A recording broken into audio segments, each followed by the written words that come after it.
Assalamualaikum warahmatullahi wabarakatuh. Sampurasun. Girang pangajen anu kusim kuring dipika hormat. Katut rarancangan anu kusim kuring dipika cinta. Abdi di dieu bade ngadongeng dina jejer jongrang kalapitu. Sasakala gunung bongkok wilujeng ngadangukeun. Zaman baheula di sabudeureun Jatiluhur masih keneh loba leuweung gelelegan. Ari anu ngageugeuk di eta leuweung katut gunung-gunung di sabudeureunana. Hiji lelembut titisan siluman zaman Sangkuriang. Ngaranna jongrang kalapitung. Awakna jangkung badag tanding gunung. Kulitna hideung lestreng. Bulu kumis jeung janggotna sagede-gede tambang injuk. Buukna gimbal. Kakara oyag lamun katebak ku angin baliung. Estu pikasieun jeung pikagilaeun pisan. Mun ngomong sorana handaruan tanding gugur. Hese ngabedakeunana naha keur leuleuy atawa keur ambek. Dina hiji mangsa jongrang kalapitung hayang nguseup di walungan Citarum lantaran hayang ngadahar beuleum lauk. Saenggeus ngahuleng sakedapan taya deui carana Iwalti kudu menta tulung ka orang lembur anu aya di sisi walungan nyaeta lembur Cisarua. Barang nepi ka tungtung lembur tuluy hahaok ngegeroan ka orang dinya. Hei urang lembur, kadari euy. Sorana handaruan. Ngadengi panggerojong rang kalapitung teu sirikna sakabeh pangeusi lembur tamplok nyalamperkeun. Aya pikeun saeunaon juragan ngampelkeun abdi sadaya di dieu, abdi sadaya sayoge upami juragan aya kapalai. Ceuk kokolot lembur. Hade. Tapi ulah nyebut juragan euy, da uing mah hayang disebut aa. Cek jongrang kalapitung gumasep bari muril-muril kumisna anu sagede catang kalapa. Barabat atuh manehna nyaritakeun ka hayangna. Hayang nguseup di walungan Citarum anu matak rek minta tulung ka orang lembur. Pangnyieunkeun useup anu gede, talina anu gede jeung eupana deui. Pamenta jongrang kalapitung ditedunan ku orang lembur terus bae digarawe babarengan nyieun useup raksasa. Sanggeus sawatara bulan useup teh kakara anggeus tuluy disanggakeun ka jongrang kalapitung.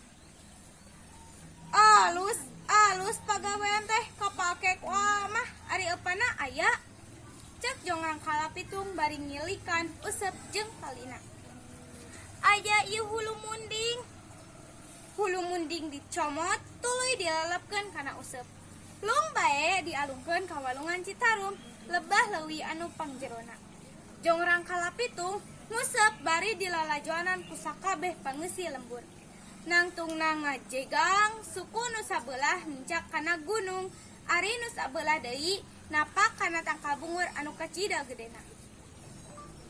Salila sabulan manehna ngajega sigah kitu nepi ka gunung anu katincakna jadi bongkok sarta tangkal bungurna ampir paeh. Nu ku orang dinya mah disebut sarang. Anu nepi ka ayeuna gunung teh nalah bae gunung bongkok. Ari urut tangkal bungurna jadi pilemburan anu nalah lembur bungur sarang bawahan desa Cisarua Jatiluhur. Dina poe ka-40 useup teh oyag-oyagan gancang bae ku jongrang kalapitung dicentok sarta keur tanaga. Kulantaran lepas teuing nyentokna useup teh ngacleng jauh pisan ka tukangeunana.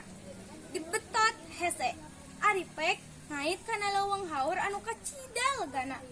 Ku jongrang kalapitung dibetot satakal tanaga nepi ka sakabeh haur di dinya kapangkas. Tapakna jadi papak lir anu beunang ngararata. Anu nepi ka ayeuna di dinya mah tara aya tangkal haur anu jangkung sosoranganan. Upama kabeneran aya oge sok peunggas jadi papak jeung nu sajena. Jongrang kalapitung panasaran lauk naon anu nyanggut teh. Barang diilikan sing horengan ukur lauk jeler. Asup kana celi hulu munding anu geus jadi tangkorek. Kulantaran keheul eta jeler teh dibalangkeun nya ragragna kalembur Cilele Desa Cisarua Jatiluhur. Tah tempat ragragna jeler teh jadi empang no ko orang dinyamah disebut kubang. Kulantaran teu meunang lauk gede lila-lila jeung urang kalapitung teh lapar. Aduh lapar euy, aduh lapar.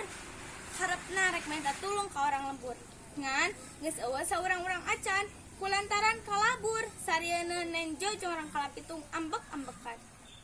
Nu aya teh ngan aya tangkal jengkol kabeneran di buahna meuh peuy leubet henteu talangke jengkol teh dipupu tuluy dikeramus sacanggem. Nah atuh barang rek ibet ngarasa nyeri sing horeng jeung urang kalapitung teh jengkoleun manehna gulang-guling bari gagaura nahan ka nyeri. Aduh nyeri euy, aduh nyeri. Tuluy bae ngucapkeun supata. Hei tangkal jengkol atah waras ya geus ngalantarankeun aing nyeri kiih. Ayeuna aing rek ditumpurkeun. Nepi ka iraha bae oge di daerah ieu moal aya tangkal jengkol anu bisa jadi. Cek ujaring carita saenggeus kajadian kitu mah jongrang kalapitung leungit tanpa lebih ilang tanpa karana. Ngan nepi ka ayeuna di wewengkon Cisarua mah teu kungsi aya tangkal jengkol anu bisa jadi cenah lantaran disupata ku jongrang kalapitung. Cag sakitu dongeng ti Simkuring. Wassalamualaikum warahmatullahi wabarakatuh.